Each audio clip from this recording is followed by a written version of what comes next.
warahmatullahi wabarakatuh. Di sini kita akan menjelaskan mengenai analisis laporan keuangan pada Bank BRI Syariah dengan Bank Panin Dubai Syariah.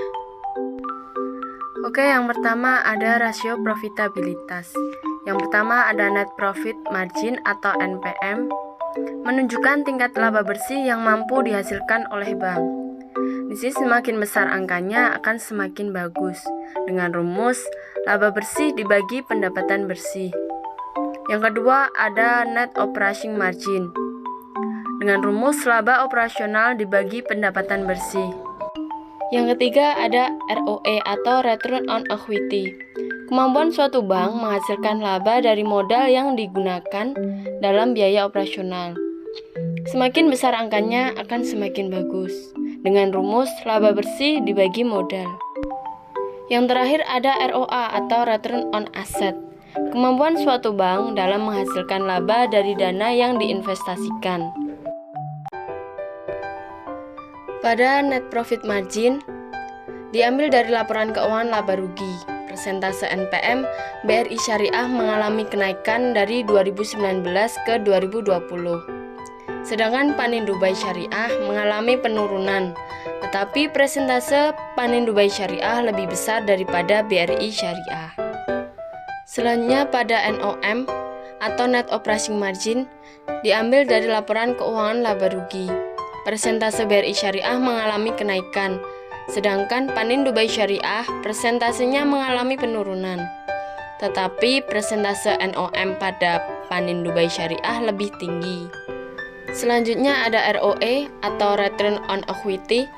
Akun berada di laporan keuangan bagian laba rugi.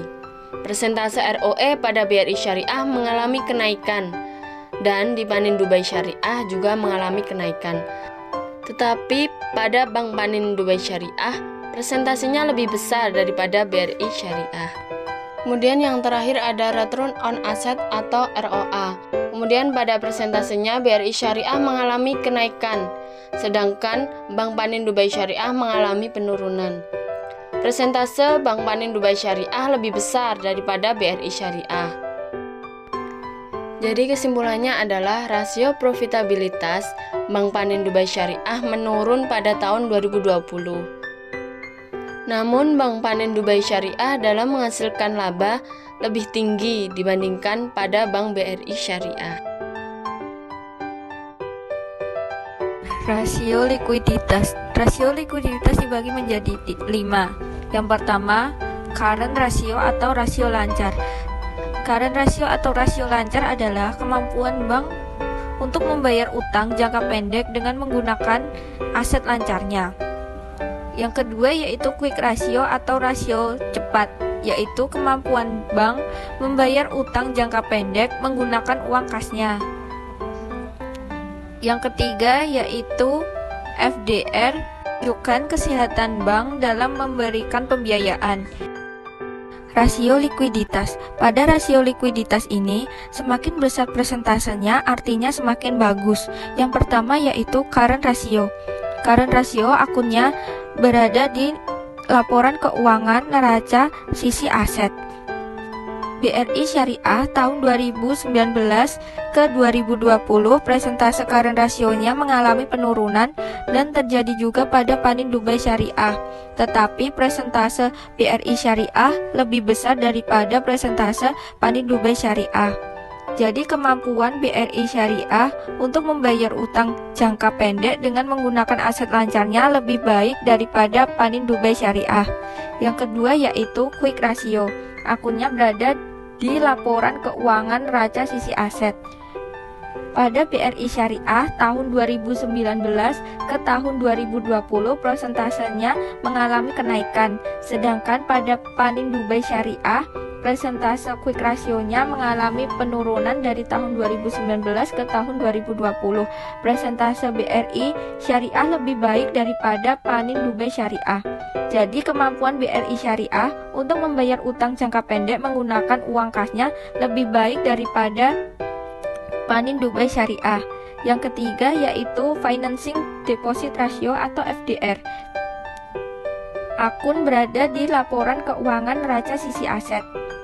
Pada BRI Syariah tahun 2019 ke 2020 presentasenya mengalami penurunan, sedangkan FDR pada Panin Dubai Syariah dari tahun 2019 ke tahun 2020 presentasenya mengalami kenaikan. Tetapi presentasenya Panin Dubai Syariah lebih bagus daripada BRI Syariah dalam memberikan pembiayaan. Kesimpulannya, berdasarkan rasio likuiditas, BRI Syariah lebih baik daripada Panin Dubai Syariah dalam kemampuannya untuk membayar hutang jangka pendek. Rasio solvabilitas. Pada rasio solvabilitas ini terdapat debt to equity ratio atau DER, yaitu kemampuan bank membayar seluruh hutang menggunakan modal. DER semakin kecil semakin baik. Akun terdapat di laporan keuangan neraca sisi hutang. BRI Syariah presentasenya naik pada tahun 2019 ke 2020, sedangkan Panin Dubai Syariah presentasenya turun. Panin Dubai Syariah presentasenya lebih rendah daripada BRI Syariah. Jadi, Panin Dubai Syariah memiliki kemampuan lebih baik daripada BRI Syariah dalam membayar seluruh hutangnya dengan modal yang dimiliki. Rasio aktivitas merupakan rasio yang digunakan untuk mengukur efektivitas perbankan dalam menggunakan aktiva yang dimilikinya, atau dapat dikatakan rasio yang digunakan mengukur tingkat efisiensi pemanfaatan sumber daya perbankan. Rasio aktivitas dibagi menjadi dua, yang pertama Fixed Asset Turnover atau FAT. FAT merupakan rasio antara jumlah aktiva tetap yang digunakan dalam operasi terhadap jumlah penjualan yang diperoleh selama periode tertentu. Semakin tinggi akan semakin bagus. Rumus penjualan dibagi aktiva tetap bersih. FAT akun berada di laporan keuangan neraca sisi aset. Presentasi FAT pada BRI Syariah mengalami peningkatan, sedangkan pada Panin Dubai Syariah mengalami penurunan, tetapi presentasinya lebih besar BRI Syariah. Yang kedua, total asset turnover atau TATO menunjukkan bagaimana efektivitas perusahaan menggunakan seluruh aktiva untuk meningkatkan nilai penjualan dan meningkatkan laba. Semakin tinggi semakin bagus. TATO akun berada pada laporan keuangan neraca sisi aset. Presentasi BRI Syariah dan Panin Dubai Syariah tidak ada perubahan, tetapi presentasinya lebih besar BRI Syariah sebesar 0,01. Kesimpulan, BRI Syariah lebih sering menggunakan aset daripada Panin Dubai Syariah. Selanjutnya, beban operasional terhadap pendapatan operasional atau yang disingkat BOPO merupakan rasio profitabilitas perbankan yang membandingkan beban operasional dengan pendapatan operasional. BOPO dapat melihat seberapa besar kemampuan perbankan dalam mengelola beban operasionalnya. BOPO akun berada di laporan keuangan laba rugi. Presentasi BRI Syariah dan Panin Dubai Syariah mengalami penurunan, tetapi presentasi BRI Syariah lebih besar daripada Panin Dubai Syariah. Kesimpulan, Panin Dubai Syariah lebih efisien dari segi biaya daripada BRI Syariah. Untuk yang berikutnya yakni rasio pertumbuhan, yang merupakan sebuah rasio yang menunjukkan persentase pertumbuhan dari waktu ke waktu. Semakin besar rasio pertumbuhan, maka bank tersebut akan semakin bagus rasio pertumbuhannya. Rasio pertumbuhan terdiri dari 1. Book value per share, kedua earning per share atau EPS, yang berada di laporan keuangan laba bersih dengan rumus total laba bersih dibagi jumlah saham beredar. Ketiga, dividen per share atau DPS. Akun berada di laporan keuangan catatan atas laporan keuangan atau CALK dengan rumus total dividen dibagi jumlah saham beredar. Keempat, yakni dividen payout ratio atau DPR.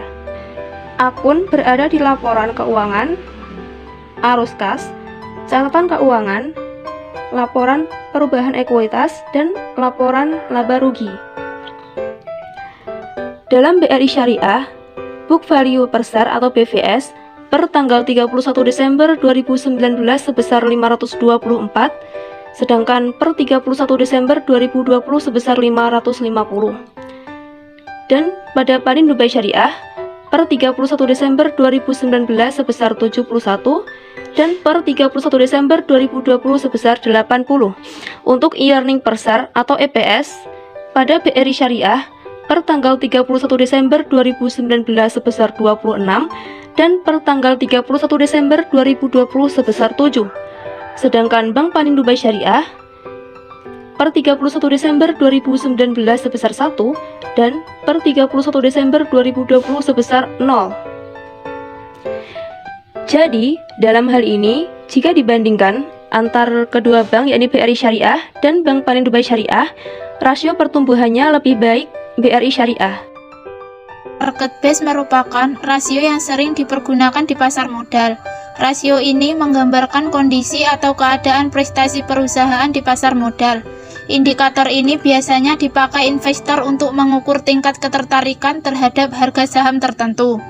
Rasio ini menunjukkan perbandingan harga saham di pasar dengan nilai buku saham tersebut yang digambarkan di neraca.